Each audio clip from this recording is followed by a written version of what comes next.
EBN TV. I'm delighted that you are here, and we are also happy as a television station to be able to stage and come up with this program on leadership. And our aim is to impact on leadership. We are trying to strike conversations, start conversation that can make leaders lead better than they have done before. And so this year, this being the first episode, I want to say we are happy before the Lord, and we are delighted that you are here, and we just want to take off immediately. And today we are engaging in a conversation on why do leaders appear to change? Why do leaders appear to change? Because many times when men aspire to get into leadership, out there they appear very good, their language very promising, and everything seems okay. But when the wheels begin to turn in leadership, then you find these people cannot keep the same words they were telling people. So we are here to try to know what really happens. Do leaders shortchange the people they are leading the moment they are given the opportunity by the people, especially when we talk about elective leadership, where leaders are elected, they are not just appointed. Do they change? Do they shortchange people, or do they find some pressures in that office where they now find the reality of how things should run? And to help us in talking about this on leadership, I have brought Reverend Alan Kefa. And Alan Kefa is also a lecturer at the School of Governance and Leadership. And he will be helping us in the conversation of today. Okay, Reverend Alan, karibu sana. Asante, thank you for having me. I know we've previously been on Theology Show, but now we are here talking about leadership and principles of leadership. Karibu sana, tusalimie. Asante, thank you so much for having me on this first episode of the year. It's a great honor, and I'm sure we will have a good time just looking and interrogating the issues of leadership. Yeah. So, do leaders actually change when they enter into office? I think people wake up to who they really are. You see, leadership is an interesting thing. When it's like courtship. When you're courting, there's always a honeymoon, and there are all these promises that you make to one another.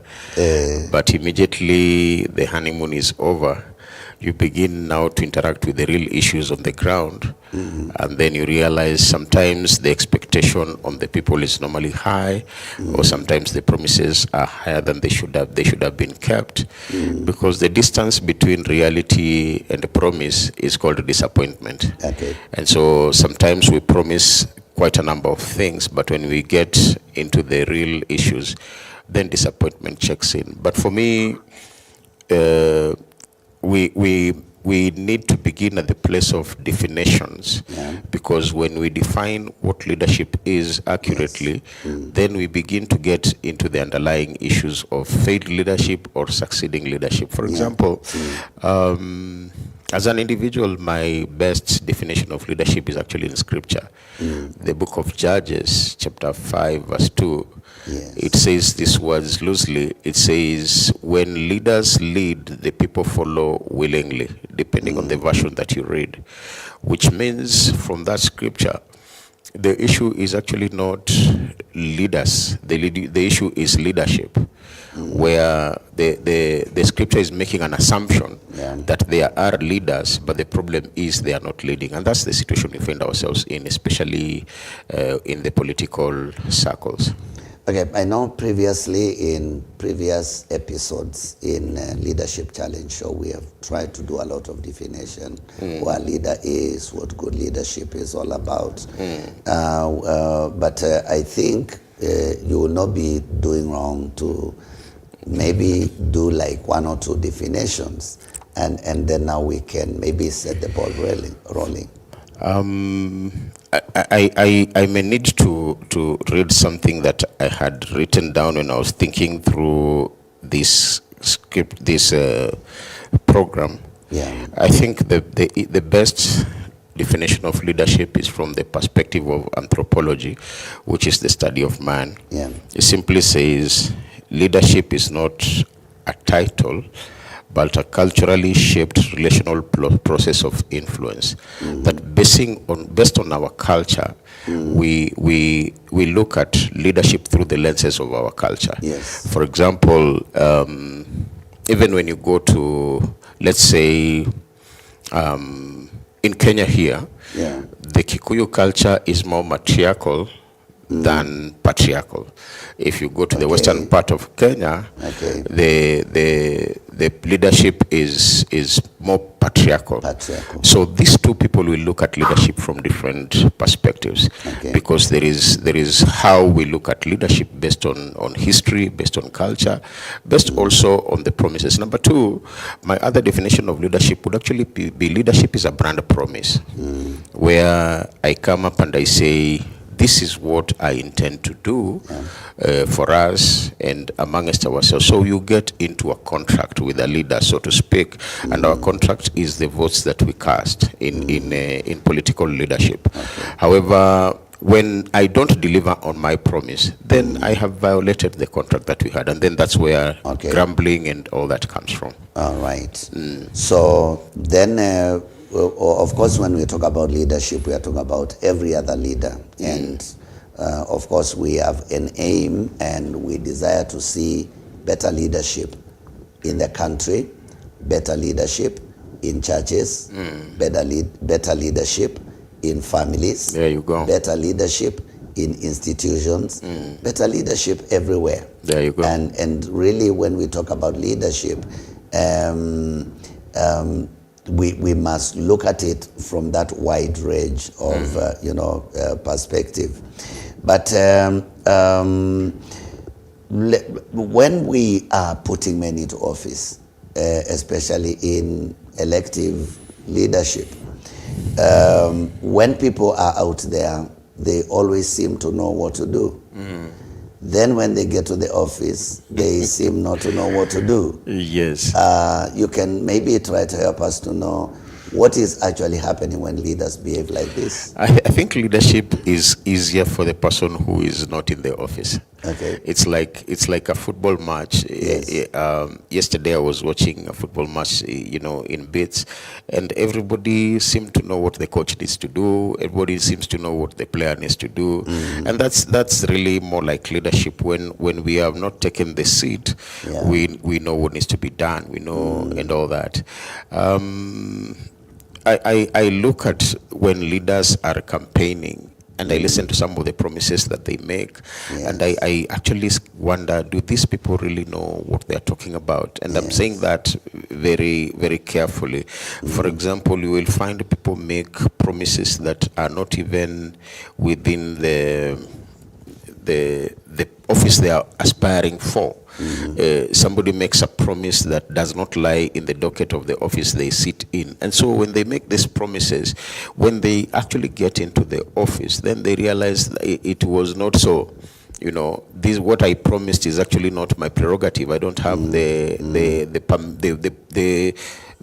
mandate to deliver on some of the promises that I make. And so you find sometimes leadership is really a function of people not understanding, and it's important that we began with definitions. This is how definitions are important. When you define something the wrong way, it simply means you will begin doing the wrong things based on your wrong definition. You will begin pursuing the wrong things based on your wrong definition. And so when it comes to leadership, when we wrongly define the office we want to get into, from the offset we will get it wrong. Okay. we'll get it wrong. Okay, so now maybe then at this point we must come to the place where now we now begin to ask, then what do we do? What should leaders do so that we don't seem to live on a lie, and the people do not seem to have been lied to? Maybe that may bring us to a place where the leaders may be forced to approach, if they are mobilizing for votes or whatever, to change their language, because it's not a good thing to lie to people. It is not. And it's not a good thing to base your leadership on lies. And it cannot be a blessing either at personal level or even at national level or at public level. It will never be good. What should those people aspiring those leadership roles do when they are campaigning or when they are looking for votes? I would begin by saying we get the leaders we deserve, such that we cannot get leaders who are beyond who we are as a population. For example, how do I put this?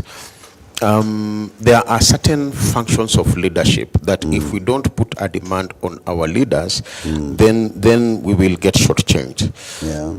Something like competence. You can't have a leader who is incompetent, for example, who doesn't know what they are doing. It will end up biting us when elect leaders who are not competent. We can't elect leaders who have bad morals, because you cannot do anything more than who you really are. Okay. We cannot elect leaders who have bad character. We can't elect leaders who do not know how to get along with people. They will be fighting every day in parliament. Okay. And so as a population, we must have a filter upon which we are looking at our leaders. And leadership, interestingly, is not what you do when you get into office. That's the lie of how we elect our leaders. Exactly. Leadership is when it is what you do even before you have an office. So that then there are certain things you make interventions.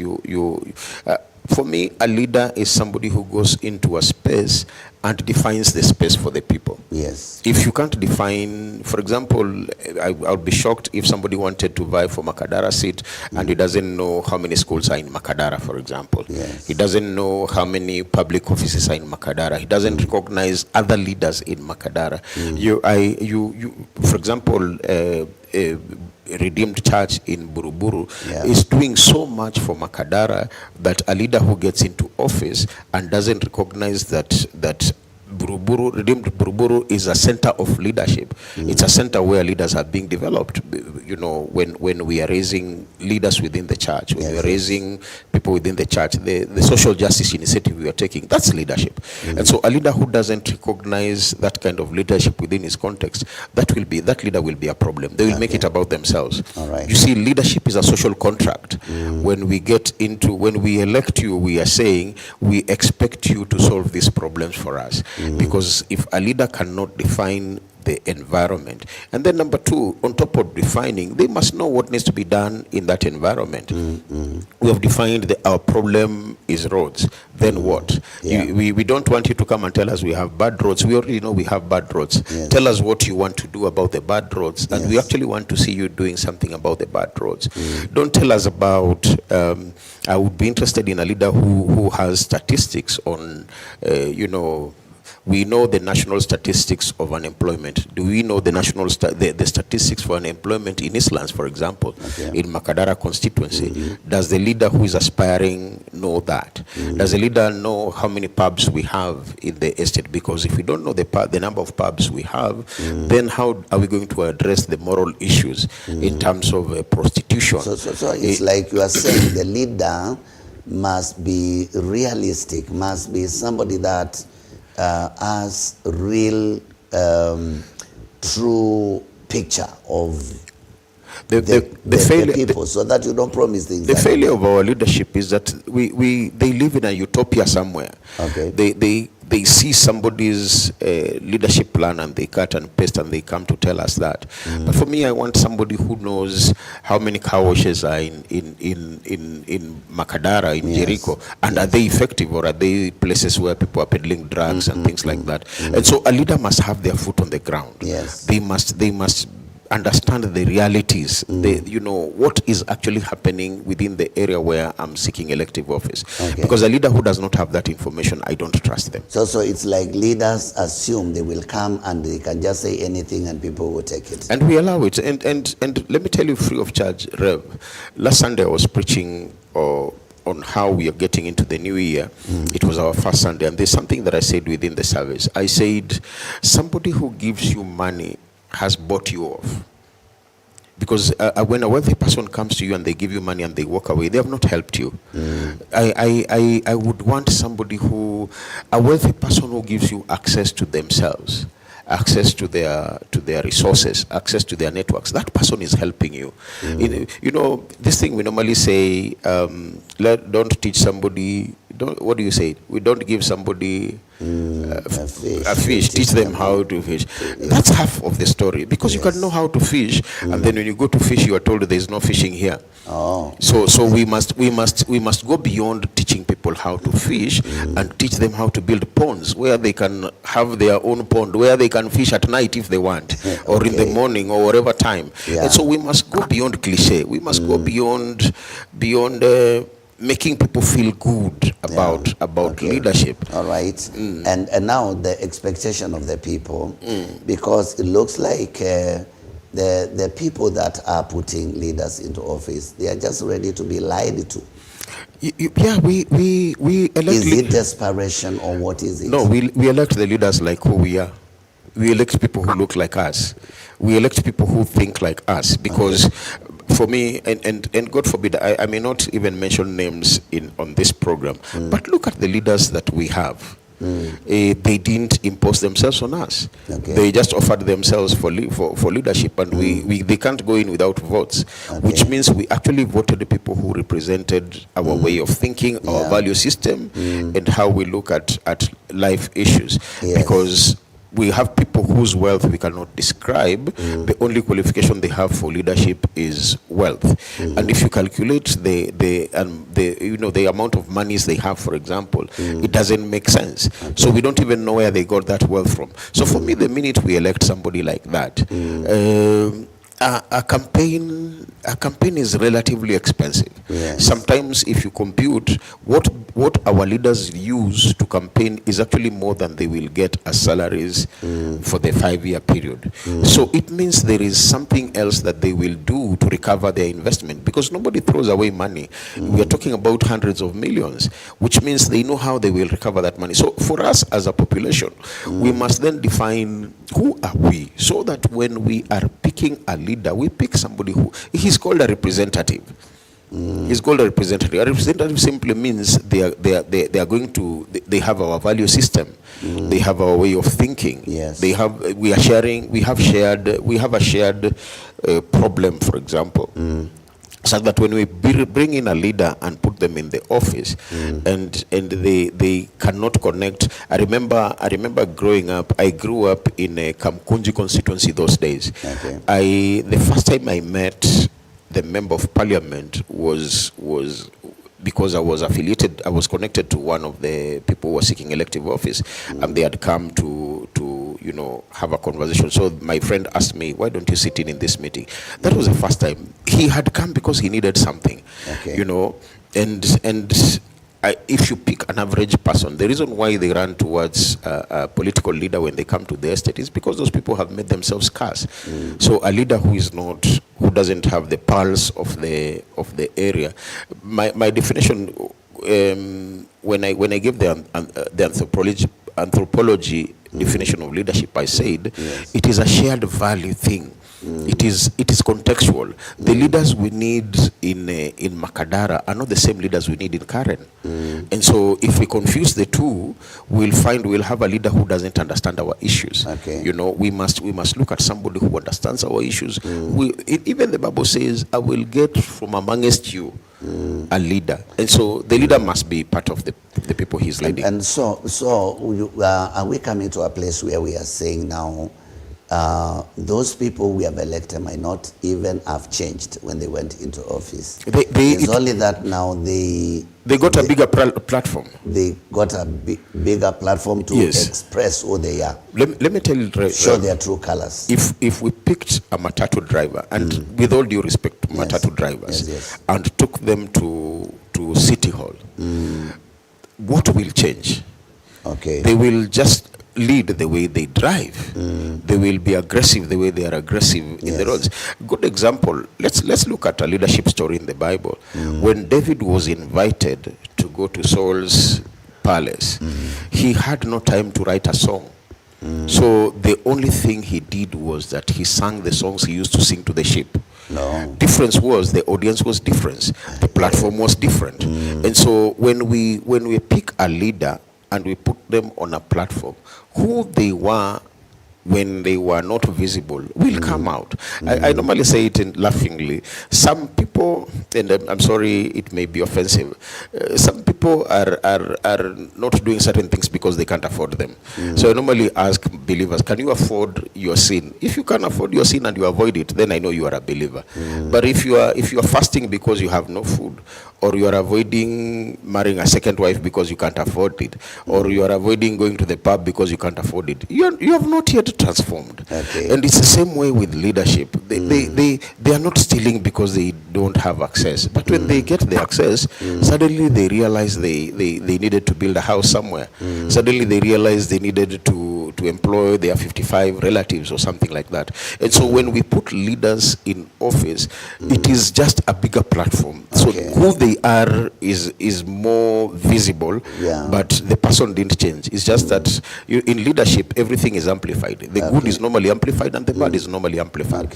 And so when you have a public office, for example, when we used to come here for lunch hour meetings, when this church was just a small space down there, nobody knew Reverend Kavoi.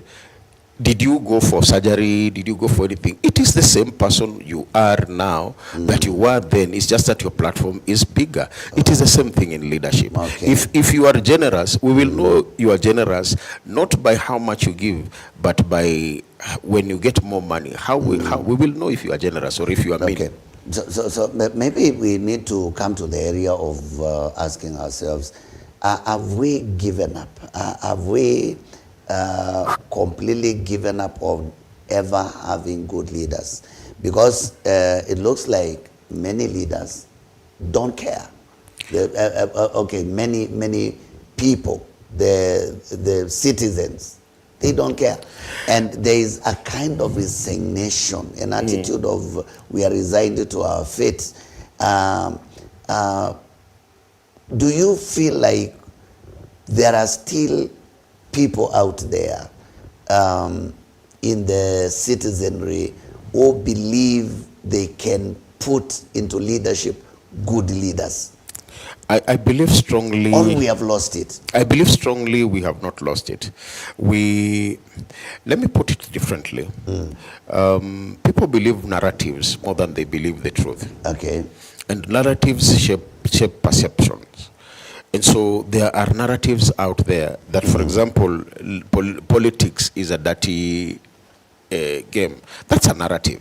You know, it is not necessarily the truth. We have good leaders within this nation. You know, people believe that all politicians are corrupt. That is a narrative. You know, we have good leaders who are not corrupt. And so I love spaces like this where we are actually telling people you can actually elect good leaders. Imagine with me if we would in our churches, for example, we would take 2 minutes and tell our members, you need to get a voter's card. Just 2 minutes in a service. And in an election year, we actually tell people that we are helping the nation because apathy, we by voting or not voting, we are still getting the leaders that we want. So when we sit back and say we can't elect leaders because leaders are corrupt. What we are doing is we're allowing other people to elect leaders for us. Okay. I would rather fail in something that will succeed ultimately than succeed in something that will fail. Okay. And so for me, I would rather vote a good leader so that my conscience, even if they don't get into office, but my conscience is I actually voted on the side of the good people. So if there are many more people who begin to approach the elective positions like that, then by and by we will be, bad things happen because good people have not done good things. If Kenya is 80% Christian, as we are told, as it is said, that means if the 80% of us used Christian values for elections, why should we be complaining about corruption? Because the Bible does not ascribe to corruption. Okay. The Bible does not ascribe to the things that we see in our political leadership. And so we need to move away from narratives. We need to come to reality and say we must shape our reality. That if you are a leader, I will give an example of Dr. Mensa Otabil, who is a religious leader from Ghana. Probably of the last 4 or 5 presidential presidents in Ghana, they have influenced that. Because of the level of influence that they have, they get people into civic education, they get people into, and some of the leaders have actually gone through his leadership pipeline. You know, as a church, we go beyond the theory of leadership into the practice of leadership. Yes. When we are appointing small group leaders, Bible study groups, we are actually developing leaders. When we are getting the professionals within the church to take a part in the governance of the church, we are raising leaders. Okay. And so by and by, if everybody then takes that position where we are saying it is my responsibility in my small way to affect how leadership is being done, then ultimately the more leaders we raise, the more they will raise leaders, because a good leader cannot avoid from raising other leaders. Okay. It is actually a bad leader who doesn't raise leaders. Okay. And so by and by we have the opportunity and the battle is not lost. And then the reason why we keep on having bad leaders is because, you know, there are these people that appear very powerful. They have all the money. They can buy their way out. And that is why I talked about a resignation in the populace. You find that in the people are resigned. They are saying, even if you do what, you can't defeat this man because he has money. And I felt like we needed to begin to address Kenyans and begin to talk to people that we should not resign to our fate, and we should not give up and say, because he has money, he will have his way. We must also begin to think in terms of the power that I wield as a voter. Please weigh in on that. I will go back to a statement that I made earlier. When somebody gives you money, they have cheated you. Yeah. And so when somebody comes, they're telling you, I'm giving you money in exchange of your vote. Yes. You are giving them something that has more power than the money they give you. Because a vote is more powerful than one meal. Yeah. A vote simply means you are electing somebody, you are putting somebody in office who will influence you and the generations that come after you for 5 years. You can't exchange that for money. Okay. And there is our problem actually locally is the currency we use for elective leadership is the problem. We use the currency of money. So that then if I want to aspire to get to a public office, I need to have, it's called a war chest. I need to have a war chest. I need to have so much money. But there is something that is more value than money. Character, competence, discipline, consistency. How have we weighed your leadership over the years before you even offer yourself for office? Have you been I mean, I tell believers, if you are not part of your court chair, your court security team, you have a problem, because how are you allowing other people to make decisions about your security? If you are not part of the Parents Teachers Association, how are you allowing somebody else to make decisions on how your children will be raised. Okay. And so when we begin at that level, it is what you do at a small level. When it is put on a bigger platform, it begins to show. Okay. But you see, when the narrative is you have to have so much money, and so everything leadership is looked at from the perspective of how much money do you have, how much money did you give.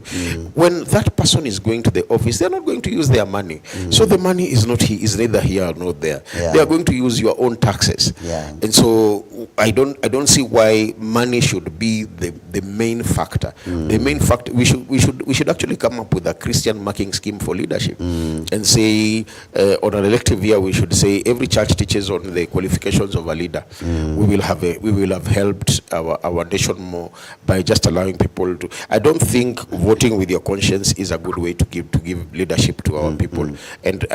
And church leaders specifically, and I'm a pastor, we hide behind that. We normally tell people, go and vote with your conscience. I don't think so. I should take time and tell people, this is what a good leader looks like. Yes. This is a leader who will help you. I may not even mention names, but I can give you a framework and tell you when you are going to elect a leader, please look out for this. Look out for this. There are templates within scripture that can give us that.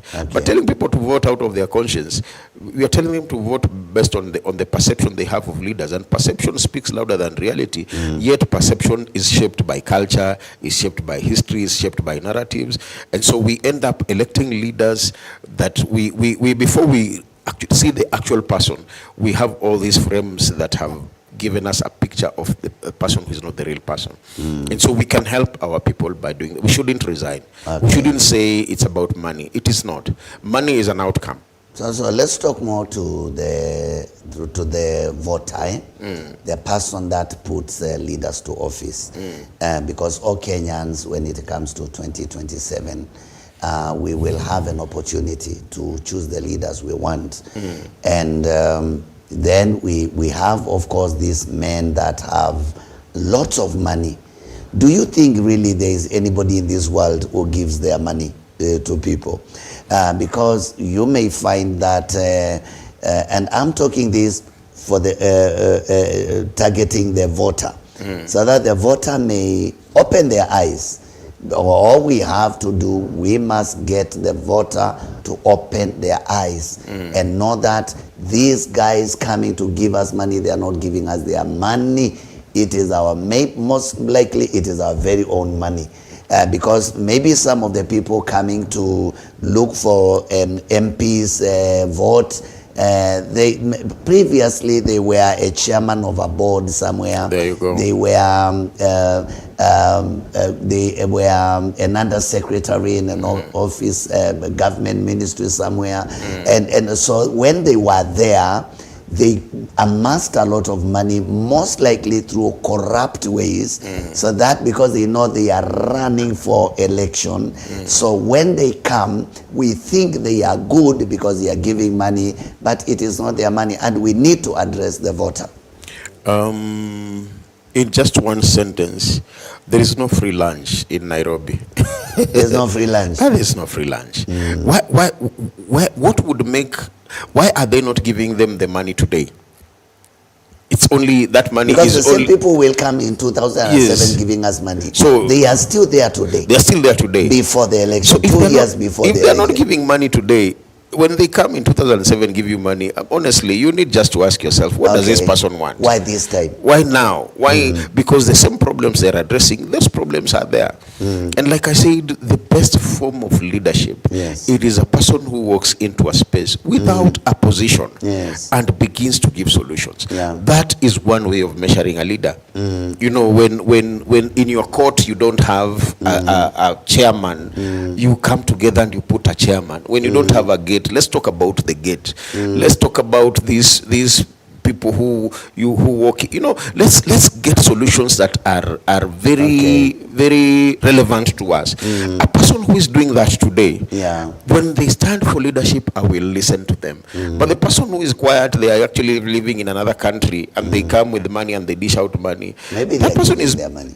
That person, when you go in 2028, they say, "But I bought this thing; it's now mine." Yeah. So when they go back to the office, they recover their money. through dubious ways. They will have have to recover their money. I will never forget a by-election in Makadara when the late Dick Wathika finally lost the Makadara seat.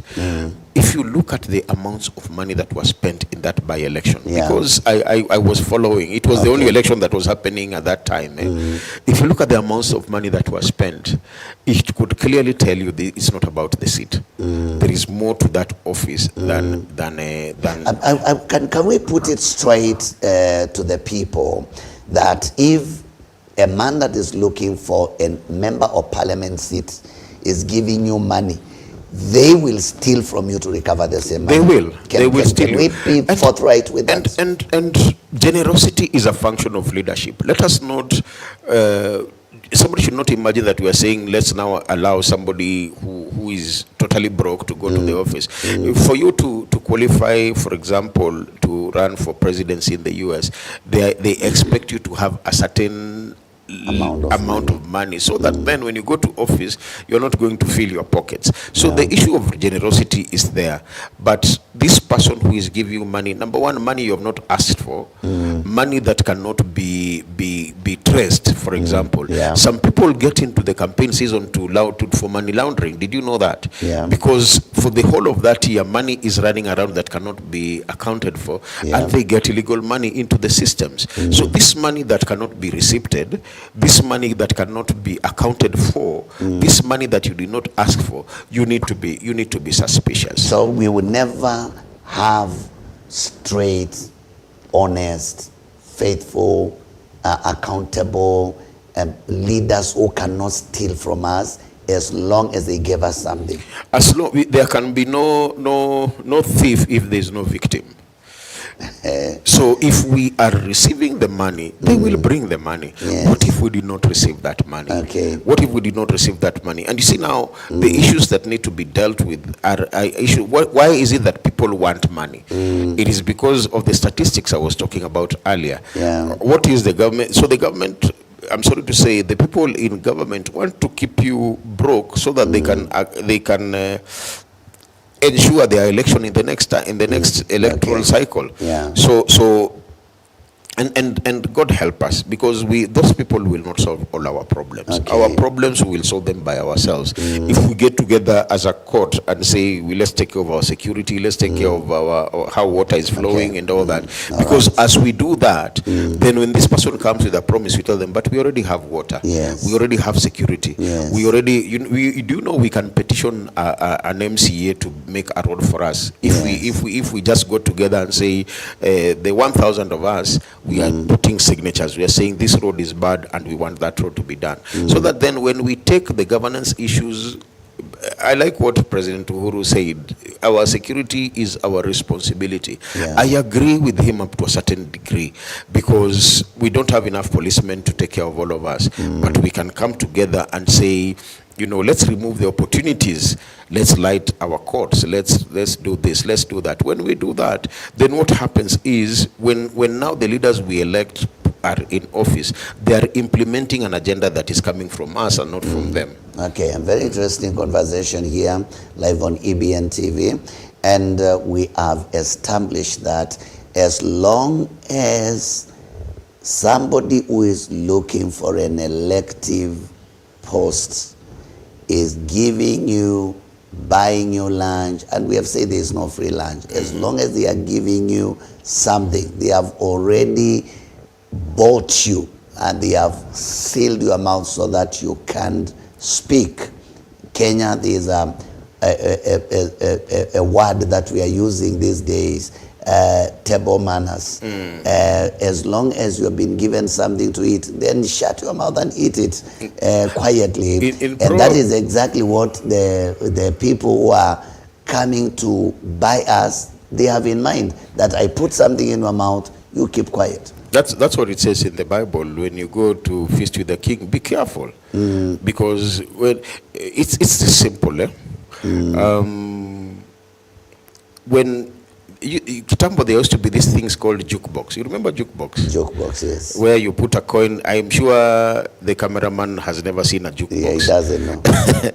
Where you put in a coin, and then you choose the song you want to play. The person who has given you money will choose the song. He who pays the piper chooses the song. Yes. And so if we are being paid to vote, it simply means the person who is paying for our votes is the one dictating the agenda.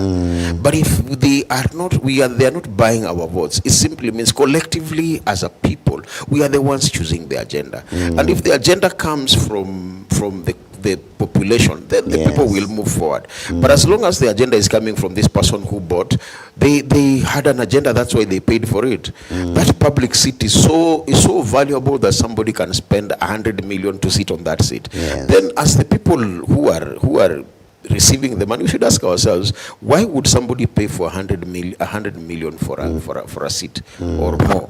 Okay. We should be asking ourselves those hard questions. Okay, we talk more.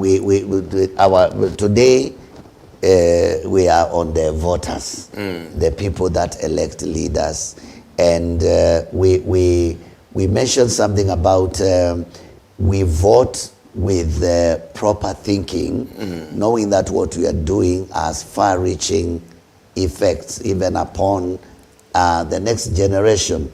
And I think we need to take some time and talk around that area, where when you sell out your birthright, if we can so speak, you have affected your son who is in standard 5, and it's good we talk like that. There you go. Because of the leadership we have had over the last 60 years of independence, right now, any child who is born in Kenya is born with a debt of maybe 200, 300,000 shillings. Every child, the child who was born today at Metropolitan Hospital today, they have that debt. It is because of our decisions our fathers and our forefathers made and our grandfathers made. And so when the decisions we are making here should be for posterity, should be for beyond when we are not here, what will happen. We can't be selfish to think about one meal and give away our birthright for one meal. With your permission, we can talk about something that is called performative leadership in another program. Just break it down for the people to understand what performative leadership is. Because when we give somebody an elective post, the position is the lowest level of leadership. And so if somebody is in a position, it is capital we have given them. If they trade well with that capital, is when we'll give them permission to lead us. That's why every leader, when they go in, they say in the first 100 days, this is what we'll have done. It means they will invest the permission we've given them. At the end of their 100 days, we want to see something else. And that's when now we give them permission to lead us. And then that permission is still capital. Because we are following, but we are looking at you. If they deal well with the capital we have given them called permission, is when now they get to performance. A leader who doesn't have permission to live cannot perform. That's why you're seeing the current government is struggling, because the people have not given them permission to lead us. And when we get there, now is when now we begin talking about leadership, because at the level of performance, this person can hide behind performance, but do we have accountability? Do we have so performative leadership is a whole conversation that can take maybe a whole program, and I think we should talk about that so that we can be able to help the people. Okay. So we need to tell the viewers, the Kenyan citizens and the people of Kenya, that we still can choose good leaders. We can choose good leaders. We still can choose leaders that would do the right thing. And we need to emphasize on that. The Roman rule was very extractive, and it was bad leadership. But it ended. So I believe strongly, by and by, with what is coming up, people have more information, people are more exposed, people understand things more, people are bolder in how they are speaking. We have platforms from which people can speak now. It's not like where it was before. So by and by, you leaders need to be more careful, because the 5 years is a serious test. If you get elected for another 5 years, it is because you did your good work, because people can now be able to monitor, people can be able to record, people can be able to track and see this leader, they have done this and that, and we can be able to go back and say, we are electing you because you did this. So it's no longer those days where where Kanu ni baba na mama, we have moved from that. Yeah, and yes. We are in a generation where if any leader is listening to this, they should know that we are really watching. Yes. We are really watching. And so we elect people for function. Because leadership is function. It's function. It's not an office. It's not a position. Title, it's not a title. Or just a position. But we elect leaders to function. Because they are functioning. If they don't function, we replace them. And if they don't function, we cannot have good lives. We cannot have good schools. We cannot have good hospitals. We cannot have good roads. This is the scary part, Bishop. We will not have order in the public. Yes. This is the scary part. The biggest part of the population of Kenya right now is young people.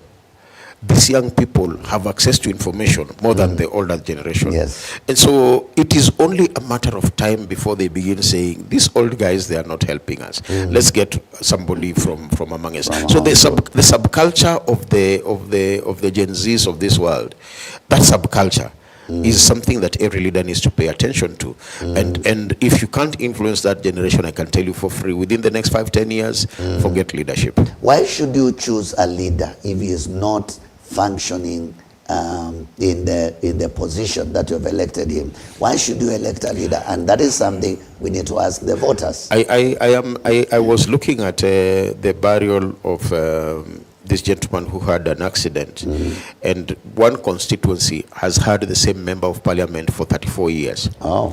34 years, we should see more than what we are seeing in that area. We should see more than we are seeing in that area. I am not going to mention names. It's not. Oh, you come from Western. Of I course, come from Western. You know the geography very well. Yes. Yeah. I have been there, and the member of parliament who has been there for 34 years. When I look at the area, the roads are still crazy. I mean, it's the same leader who comes in. The markets are still looking the same. People come and put their wares on the road, to sell. Even just simple shelves on the road, on the marketplace are not there. Yes, and there's a leader has been, for 34 years. 34 years. Same member of parliament. Same member of parliament. So we get the leaders we deserve. That's what I have always. Are they using witchcraft or what? No, it's not witchcraft. It's because there's something called apathy. Yeah. People are content with that one meal every 5 years, 500 shillings here, 100 shillings there. Then they don't care what happens next. They don't know that they are doing a disservice to their own children. 34 years. If even every year this person was doing one thing, we would have 34 different things. Okay. Yeah. But if the only thing they have, whatever they gave in the last election, if it was just used to buy food, you can't recover that. Okay, let's please try to help the voter as much as possible. Anybody who is buying a position, do they really qualify for that position? They do not qualify for that position, and they are buying up that position because they have their own personal interests.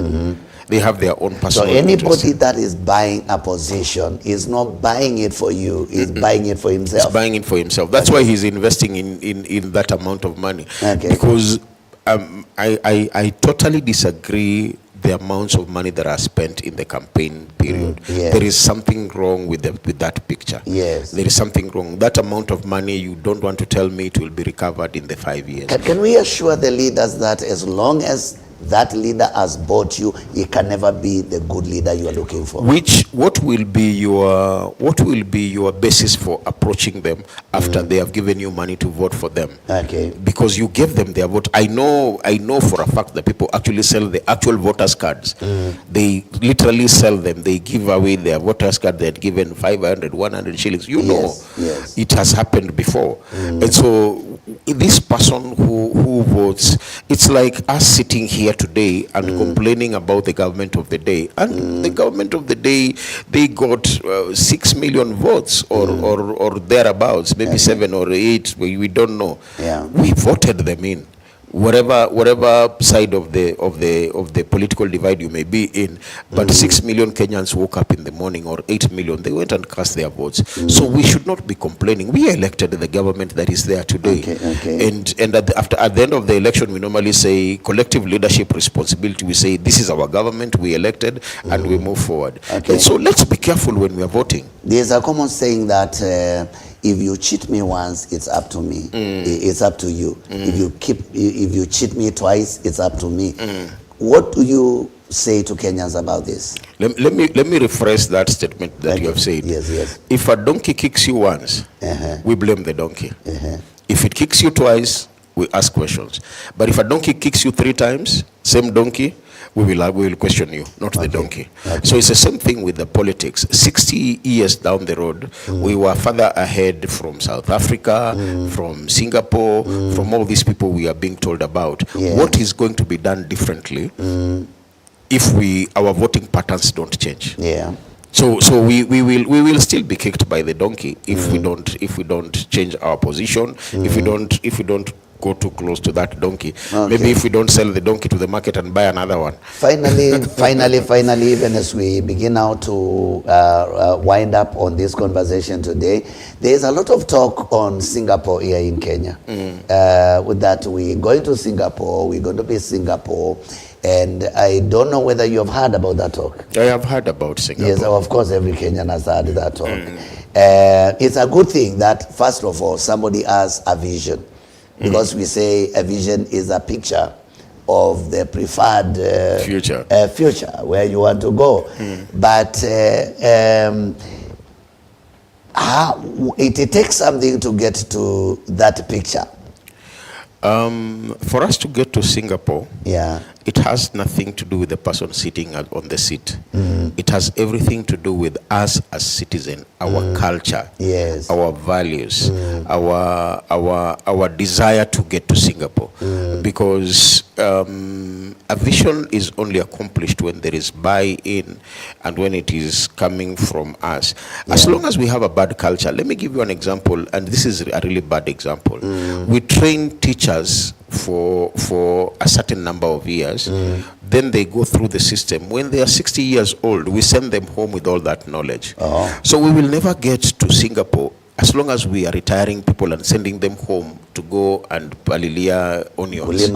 How do we harvest that knowledge? A teacher who has been in the service for 30 years, 40 years, it is an insult to give them a wheelbarrow and send them home. That is a whole wealth of wisdom on how to raise children, of the educational system and all that. So unless we begin to harness some of this, you know, we create centers of excellence where we are saying there's no retirement. Go and be a consultant, go and be a research, go and help us innovate on the different fields. Unless we get there, we'll never get to Singapore. And in short, it takes leadership to get to Singapore. It takes leadership to get to Singapore. Can we ever get to Singapore with the corruption we have in Kenya? Forget about the corruption. The narratives we have in Kenya are wrong for Singapore. So we must change the narratives. We must change even behavior. The behavior. We must also change the leadership. Because Singapore has always been there, and some of these people have been in office for a number of years. But you know, we are talking about Singapore that is ahead of us when we were one day on the same level with them. That's what I'm talking about. Yes. I don't know if I am correct, but I think there is a year we actually sent, help to one of those tiger nations. They are called tiger nations, by the way. That's the reference. There's a day we sent help to one of, because we could afford it. Now we are going to them for help. I do a lot on something called knowledge management, and there's a day a consultant was invited from South Korea, if I'm not wrong, to come and speak on knowledge management. He was refusing the invitation because Kenya was the first nation outside America to begin to research and implement knowledge management. They came to learn knowledge management in Kenya. And they went and implemented. And so when we were asking them to come, they were wondering, but you're the ones who gave us this thing. Why are you asking us to come? So it's not about anything. There's something we are doing wrong as a country. Look at the metropolis. The concept of the metropolis has not been implemented in Kenya. Do you know Lagos picked our concept, cut and paste. Yeah. They took it to Lagos. Now there's no traffic in Lagos. It is what Rwanda implemented. If you look at South Africa, the chief engineer who designs the roads is actually a Kenyan.